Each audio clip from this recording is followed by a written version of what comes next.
So I thank Rashi and her friends, Dhananjay and Sunil and one more guy. So yeah, so for organizing this event, I think this is a very nice, very good initiative by all of you, and I think this should be an annual affair. And I think maybe we continue having this event in honor, in memory of Mariam Mirza Khani. Who I think worked on moduli spaces, and as all of you know, that she's the first woman mathematician to have received the Fields Medal. And I think I was fortunate to have seen her receiving that medal. So I think I have some small bit to say in that. So yeah. So yeah, so thanks to all of you and also to Sauli. I don't see her, but she's just not there. Okay. So I would like to speak on the tautological classes in algebraic geometry. So let me give an overview of this talk. So let me just start from the bottom. Like I think what is meant by the tautological classes. So tautological classes is something like you whatever space you are looking at. So there would be something whenever you are looking at some space, whether it's a geometric or a topological or an algebraic space. So then what you are asking for is that are there any invariants that you can attach. So that means how can you break up that space into smaller pieces and you can understand its whatever structure that you are looking at. So how do you understand structures of spaces? So that is by attaching certain groups associated to that particular structure. So suppose if you are looking at the topological space, so you would attach the homology groups or its dual theory, which is the cohomology groups. Now, if you are going to look at a manifold space or a projective manifold space. So then what you're going to attach are going to be your Dharam cohomology groups attached with certain filtrations and so on. So there is some additional data coming from your manifold structure on those groups actually. Right. So, and now suppose if you are going to look at an algebraic variety, so then you would attach an algebraic cohomology theory, which in some fashion you can say, so they are the Chow groups or the higher Chow groups and so on. And then there are certain filtrations there and so on, or expected filtrations. And so these groups sort of capture the algebraic structure or the manifold structure or the topological structure of your spaces. So now actually whenever you have such things, so then you have these invariants, I would like to call them as, and then you want to identify special classes in those groups. So those would be something like geometrical structures or geometrical subvarieties or geometrical classes which come from say vector bundles and some other constructions. And we in many cases we expect or hope that these geometric objects or the special classes or the special loci which you define on all these spaces, so they themselves actually cover your whole or recover your whole cohomology theory.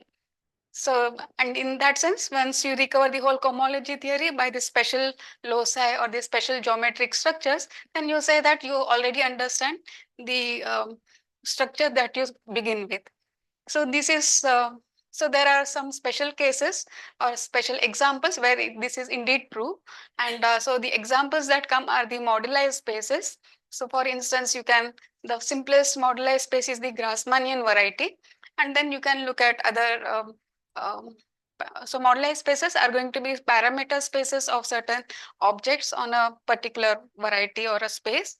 And so they have some nice geometrical subvarieties defined, and they themselves recover the properties of your moduli spaces or the parameter spaces. Okay, so that's what I want to speak about. So at least because I think I have 30 minutes, so maybe 25 minutes and 5 minutes for questions, right? Okay, 30 plus 5. Okay, 30 plus 5. Okay, so I'll just begin because I didn't know actually about the audience actually, and so I just started said that okay, maybe the first 10 minutes I'll just spend some time on finite cell complexes and uh, what we mean, what are the spaces that we are going to look at.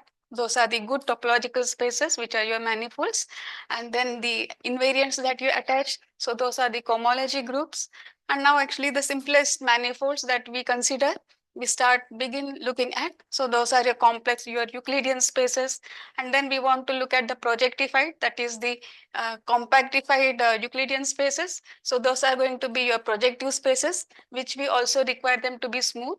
because when we are looking for compactifications of spaces like manifolds and so on, we also want the compactifications to be smooth, and at least for your Euclidean spaces, so those happen to be your projective spaces. And now we start defining some nice geometric classes which we want to look at. And so then we look at the associated classes of the geometric subvarieties or these geometric loci in the cohomology groups or in the Chow groups. And then we look at the algebra generate. So those are the tautological classes. So as I said in the title, so the tautological classes essentially mean that you are going to look at define certain geometric subvarieties and arising from geometry. And then you look at the associated cohomology classes in the cohomology theory, or you look at the corresponding classes in the Chow groups, that is in the algebraic cohomology theory. And then you look at the Z algebra generated by all these geometric classes. And then you ask for the structure of this algebra. Because this sub algebra of your cohomology algebra, so in some cases, it so happens that this sub algebra coincides with the cohomology algebra of the space itself. So for example, this happens for your Grassmannian. And then you can ask, so that because Grassmannian is the simplest moduli space that we start looking at. Whenever we teach moduli space, you start with the example of Grassmannian, because you fix a vector space of say finite dimensional vector space, and then you are just fixing a number r, which is less than the n dimensional ambient space. Then you look at the all the r dimensional subspaces of your fixed complex space or your real vector space.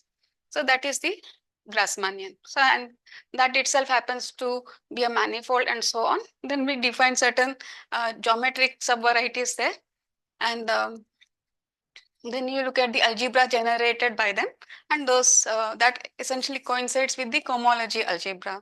And such a situation, you can also ask for other moduli spaces or other parameter spaces. Say, for example, moduli spaces of curves, and that was actually investigated by many, like I think it was started by Faber, Pandaripande, and their students and a group of people.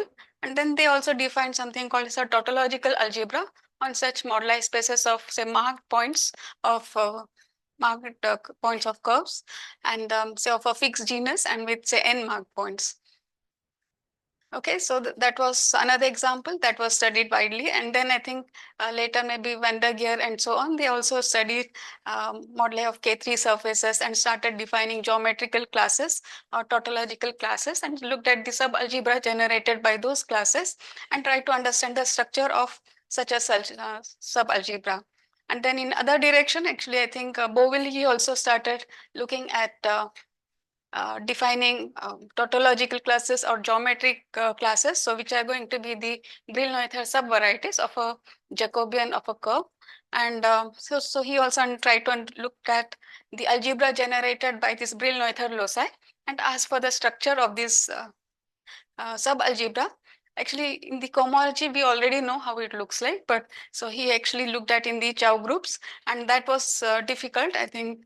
So instead of Chow groups, actually, which is the group of algebraic cycles modulo rational equivalence, so he weakened the hypothesis and looked at the group of algebraic cycles modulo algebraic equivalence, and then he did describe the structure of this tautological algebra. So it is of interest to look at some Jacobian varieties, actually the moduli space of rank 1 line bundles. So you can naturally ask that what happens for the moduli space of higher rank vector bundles with fixed determinant or with fixed degree and so on. Okay, so these are some questions, and I think so I'll just end. So that was the motivation for me, and then I think with my student Arijit Mukherjee and Chandranandan Gangopate, who was a postdoc here. So we did investigate the tautological algebra defined by certain Brill-Noether moduli subvarieties on certain moduli space of vector bundles. So I think it was ranked vector bundle with the degree 2g minus 2. Okay, so this is the idea of this talk. Okay, so Okay, so now I'll just start with some basics, like something like, okay, when we start looking at topology, I think when in college and so on, we start maybe hear about it. So what it says here is that this is something like you are just studying spaces, and you are also looking at properties which are preserved under stretching and bending, but not tearing apart the space here. So then you will attach certain invariants. I try to describe the topology in these terms. So the simplest examples one starts looking at are the Euclidean spaces, and the, say for example, your real line, your two-dimensional plane, three-dimensional space, and n-dimensional space, and so on. And then so these are the metric spaces, and then we also understand calculus with the help of your metric defined on such Euclidean spaces. And now actually when we are studying spaces, actually in nature we are not always sitting looking at your Euclidean spaces. So you need to look at study spaces, which are something like subspaces of such Euclidean spaces. So then you start looking at, for the simplest examples, I like to start with are the circle, donut, or the torus, then the sphere. So these are good examples of non-Euclidean topological spaces. So building blocks of good topological spaces. So what I mean by good topological spaces is that, I mean, whenever you want to study spaces, so then you also, the first question is that can you study continuity of functions? Can you do differentiability, integrability of functions, and so on? And so this is something beyond the realm of Euclidean spaces. So for that reason, actually, you want to restrict your attention to spaces where you can perform all the calculus of functions on such spaces. So whenever you want to perform all this calculus, so you need to actually at least have locally, because as we all understand that differentiability, continuity and all, so these are all local properties. Like that means whenever you say some function is differentiable or continuous, you just say, you start pick a point and then define these notions. And for that reason, so at least whenever you want to look at a broader space of a broader construction of good spaces, so that means at least you want that you pick any point, at least its neighborhood looks something familiar to us. So those would be like an open ball in a particular Euclidean space. Okay, so the good pieces, so at least at the instead of looking at analysis and so on, just if I want to look at good topological spaces, so I would like to define the notion of a cell complex. Say something like in dimension 0, I would consider a point. So in dimension 1, I would look at a unit interval. And in dimension 2, I would look at a unit disk and so on. So I would pick up all the standard open cells from each Euclidean spaces, yeah, I mean, in each dimension. And then I would look at a disjoint union of not an arbitrary collection, but a finite collection of such open balls in different dimensions. So that is how a finite cell complex look like. And you can topologize such a space by saying that something is open or something is closed on this disjoint union. If restricted to each cell, it is open or closed. Okay, so you can topologize such a thing. And what is the basic invariant of such a finite cell complex? Is you can define it to be the dimension. So dimension would be, our intuition says that you just pick up the largest dimensional cell in that complex. So that should be the dimension of that finite cell complex. So for example, you can look at a circle. So circle, you can break it up topologically into an open interval and a point. See, now as I said that when I break it up, so this is topologically I can break it up in the sense that I am allowed to stretch and bend and so on. Right? So it looks like an open interval and a point here. And if I take a sphere, so I can again sort of pick a point outside from it. And then what I get, you collapse it on a plane. So what you get is an open, two-dimensional open disk, right? And a point here. And then you can also look at a donut or or a torus. So torus is something like it's a product of two circles, and so that's why you get two one cells corresponding to your two circles, which winds in one in horizontal direction and one in the vertical direction, and then a point which where both the circles meet. So that's going to be a point, and then you can sort of stitch these two circles by by an open disk in dimension 2. So that's why you get a this is a two-dimensional finite cell complex. Right? That's the underlying topological structure of your torus here. Okay, so these are some basic examples to keep in mind. And then basic invariant would be the Euler characteristic class. You can define it to be, see, whenever you are defining spaces or cell complexes and all, the next thing you do in maths is that you attach certain structures or groups and all, so that you can keep track of the objects and which are preserved under homeomorphisms. So that means you want to classify your space of such cell complexes or space of good topological spaces and so on. So you attach certain groups which will identify which is something like an accessory to your space, and then you can say that okay, if the accessories are same, so they are in some sense then they are going to be isomorphic or homeomorphic, or if they are different then you can immediately say that they are not, they lie in different isomorphism class or different homeomorphism class. So whenever you define objects, you also need to attach certain groups. In this case, the invariants will be the groups or the numbers and so on. So we can look at the Euler characteristic class, which is defined as the alternating sum of the number of cells here in each dimensions. So for example, if you have a two-dimensional polyhedron, so you can define it to be the difference of your number of vertices minus the edges, and then you take the number of faces. So for example, if you take a circle, as we noticed, so it is a disjoint union of an open interval and a point. So the Euler characteristic number is going to be 0. Now, if we take a sphere, it comes out to be 2. And for a torus, it is again 0. So you see that your sphere and torus both are two-dimensional spaces, finite cell complexes, but the attached numbers are different. So that says that these are going to be different uh, isomorphically or homeomorphically. Okay, so this is a nice first invariant. You look beyond dimension, which sort of helps you to classify your spaces that you look at. And now manifolds are something which captures when our spaces where we want to do analysis, your calculus.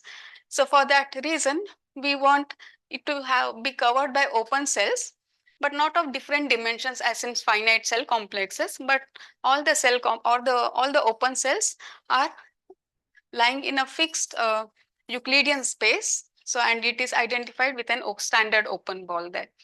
And then you also require some conditions like they have to be patched, because whenever there is some overlapping, so it has to be some, the identification remains the same in the fixed Euclidean space.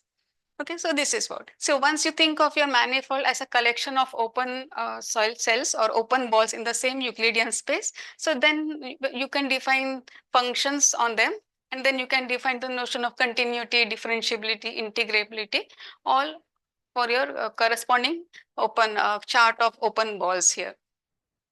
Okay, so these are some examples which I just mentioned. Now some examples. Yeah, so this is the complex Grassmannian manifold. So Grassmannian manifold is so this capital N, so that represents your complex N space, because I have written complex. I mean, it's not necessary that you need to look at complex numbers. I mean, something like no, it's okay. So what I mean here is that you look at a complex space of dimension n, and then I'm going to look at the set of all subspaces, complex subspaces,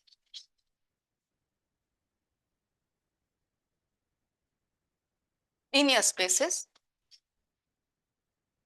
of dimension r.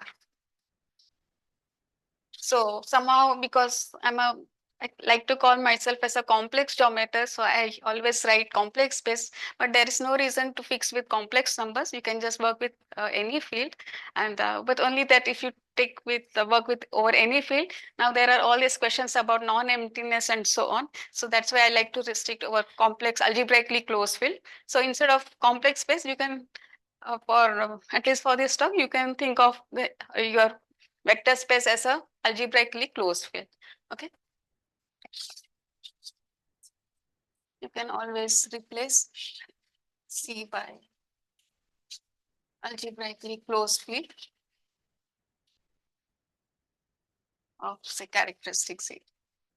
because I see that there are some number theories, so I don't want to mess with some algebraic number fields and so on, and which may have point, may not have points, and so I don't want to get into that issue. So okay, so this is so you see that your Grassmannian, it is a parameter space parameterizing complex vector subspaces of a fixed dimension R here. So each point of this Grassmannian corresponds to a vector subspace here. So now a priori it is just a collection of such vector space, not vector spaces of such points, and then you can ask if this collection, I mean like if this set, does it have a topological structure? Does it have um, a manifold structure? And in fact, it is a theorem that this set of whose points parameterize vector subspaces of a fixed dimension, that indeed has a manifold structure as well. A priori, topologically, it is a finite cell complex, and it is a manifold of complex dimension R times n minus R. So when R is 1, so it is called as a projective space and denoted by Pn minus 1. So it has complex dimension n minus 1. So when n equals to 2, your P1 is the usual two-dimensional sphere we recalled previously. So what we notice here is that your projective space basically says that you have, so this is actually just by this definition, but there are different ways to define your projective space. So one way is actually like, I think complex geometers would like to think your projective space as compactification of your Euclidean space. Say for example, if I take a sphere like P1, which is written here. So sphere, as we recall, like it is actually an open disk, as that's your cell complex structure. It's an open disk, and you add a point here at infinity, and then you close it up like that. So that's the compactification of your two-dimensional real space, and so that is your projective space. So similarly, if you want to look at define your higher dimensional projective spaces, say for example P2, you just look at your C2, and then you add a line at infinity, and what you get is a P2. So you can projectivize or compactify your Euclidean spaces by adding actually a smaller one dimension less projective space at the boundary. Okay, so that's how you can define or topologically view your projective spaces. And but actually the way you define, I mean, you are adding something, but then you also need to put your extend your topology and your manifold structure across the boundary here. Okay.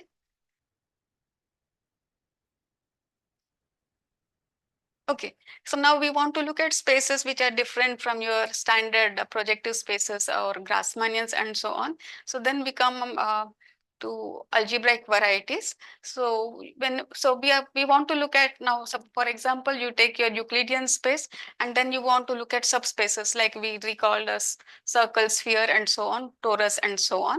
And now you can look at arbitrary subspaces inside your Euclidean space to start with.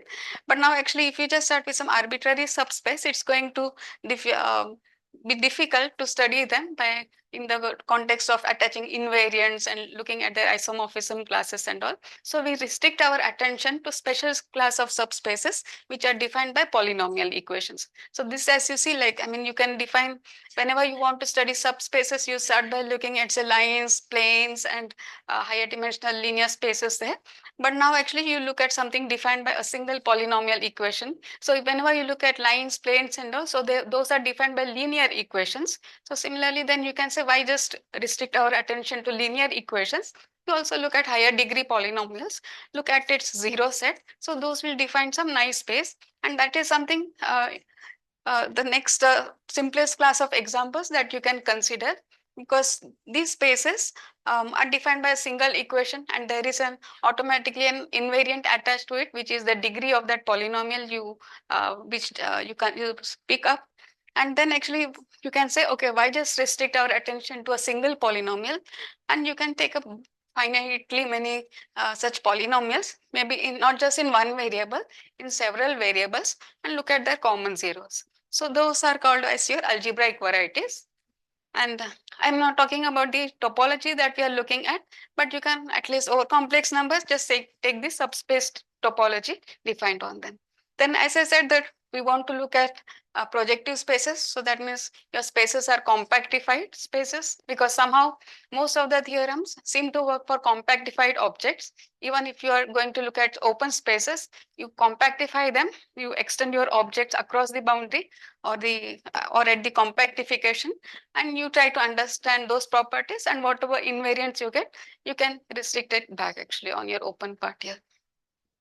Okay, so this is what you can do. So you can look at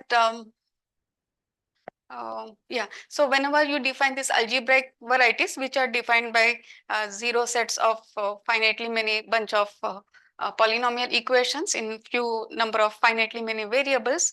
So then you look at its compactification in the ambient projective space, and those would be what we call as projective varieties. And now we want to understand this space actually. So the algebraic space or the projective variety, and in terms of its geometry and topological invariance. Yeah. So I have 5 minutes. So you look at, so of course, as I said, that it's when, okay, the first algebraic variety is the Grassmannian projective space and the Grassmannians. And it so happens that when you want to study algebraic varieties, just pick some Z or X or something like that, and you can have some theorem and so on. But then it's difficult to understand its geometry if it's not a hypersurface or a complete intersection. I mean, you don't really know how to define geometrical objects there. So the next, or even understanding Chow groups and so on, it's difficult, or even understanding the cohomology groups, how to find the ranks and so on. But it so happens that you can restrict your attention again, not to some general algebraic variety, but to certain parameter spaces, which we call as moduli spaces. So for example, if you just stick with the Jacobian variety, right? So Jacobian variety, it is something defined as follows. So you fix some curve. C is a smooth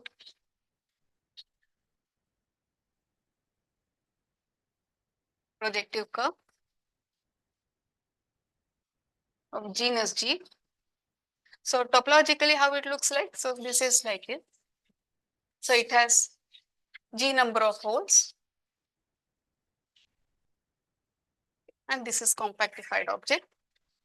So G holes. So this is the topological structure, topological space that I'm looking at with G number of holes. And now you attach another variety, which is the Jacobian variety. So this I like to think as the parameter space of rank 1 vector bundles.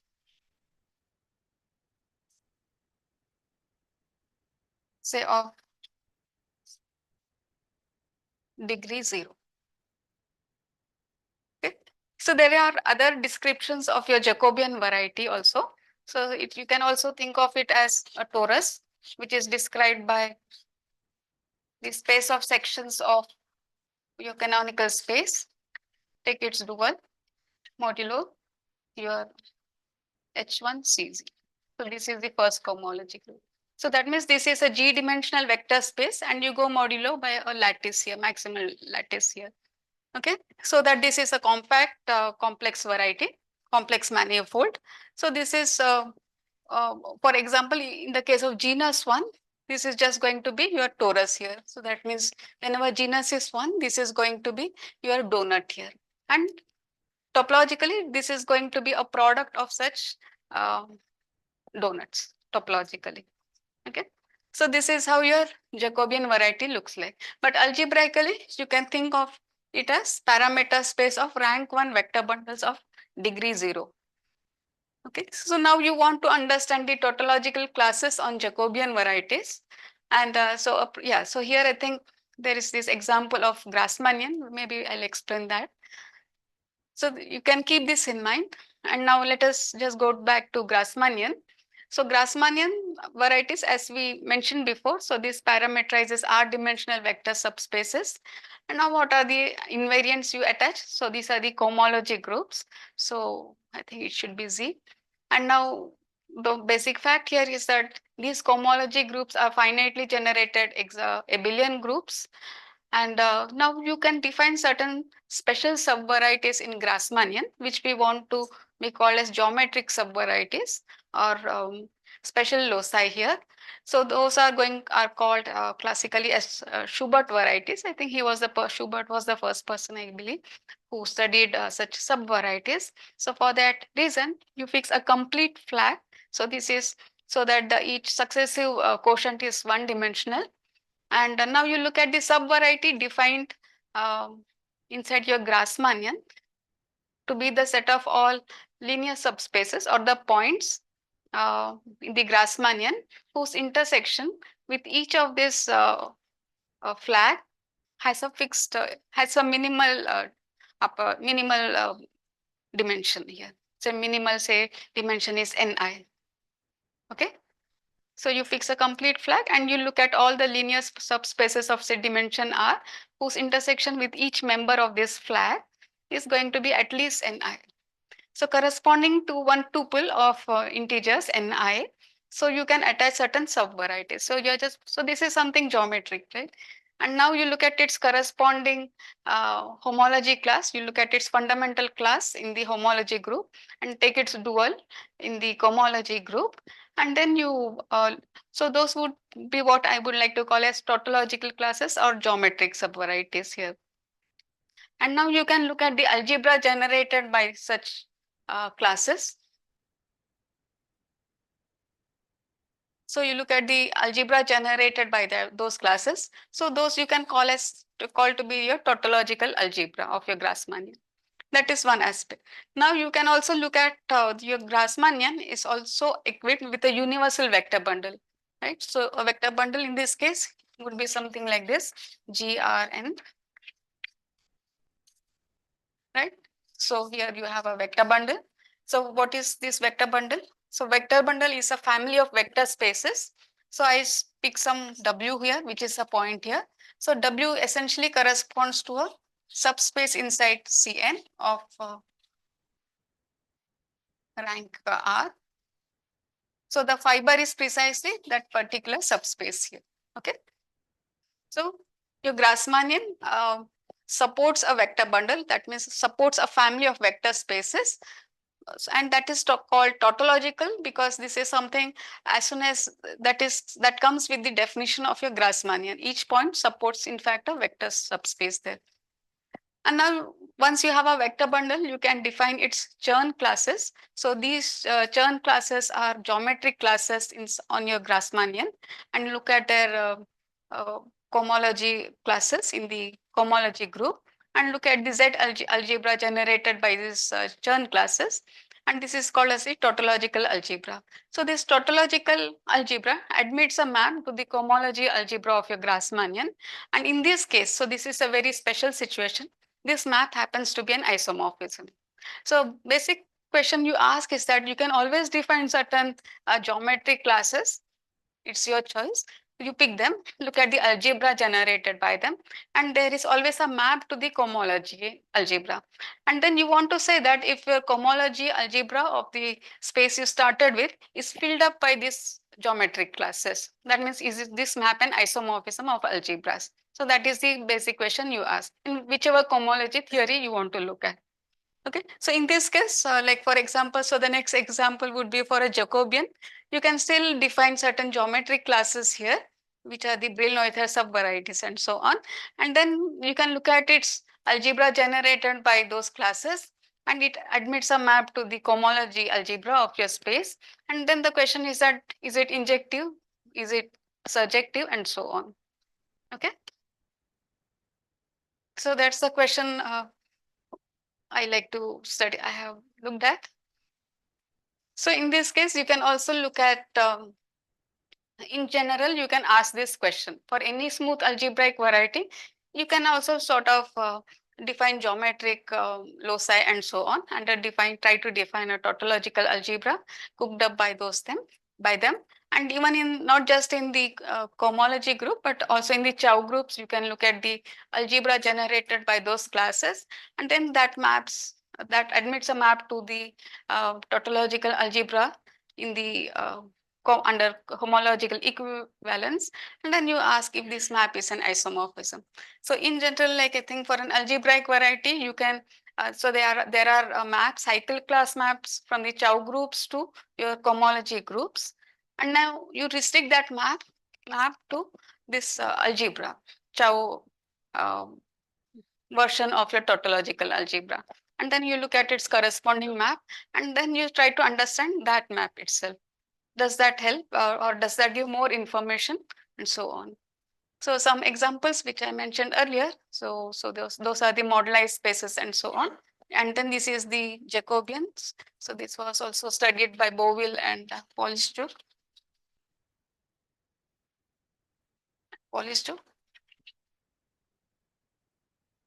And so then I think I had looked at the case of compactifications of Jacobian of nodal curves, and where I tried to define class of tautological uh, classes defined by Brill-Noether subvarieties.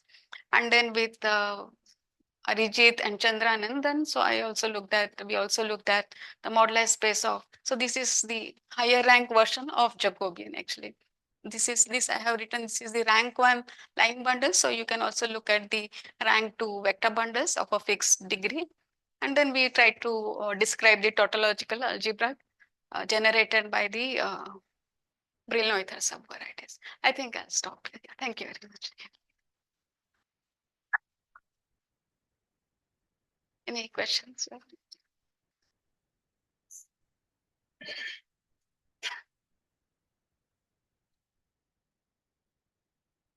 Okay, so in any case, I'm around here. So, I mean, I'm in 306. You have questions, you can drop us. Okay.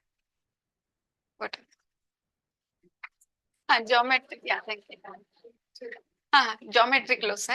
So, yeah, so in this case, the Schubert varieties. So that is something geometry, right? Okay, so at least one question.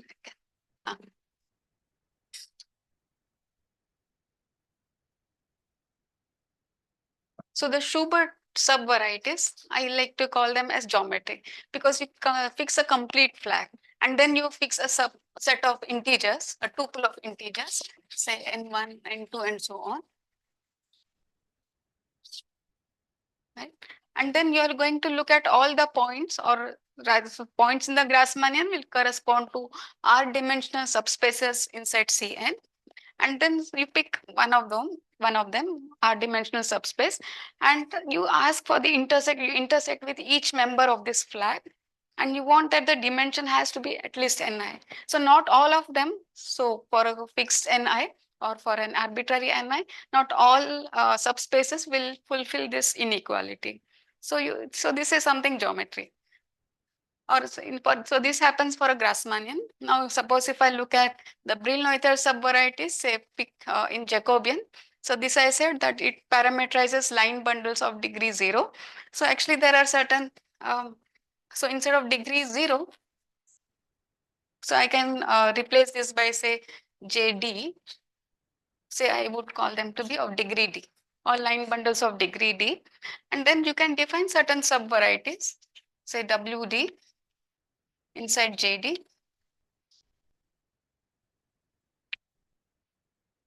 So this corresponds to all line bundles where you ask for the condition that your dimension was h naught of, say, if degree is at least 2g plus 2 and 2g plus 1. This line bundle will have many sections. So you just look at all those line bundles which have, say, dimension r or dimension, say, s, corresponding to some fixed s. So if the degree is small, not all the line bundles will have sections at least s, but there will be a subvariety, that's a closed condition, which will have line bundles of this. So most of them may be 0, may not have sections.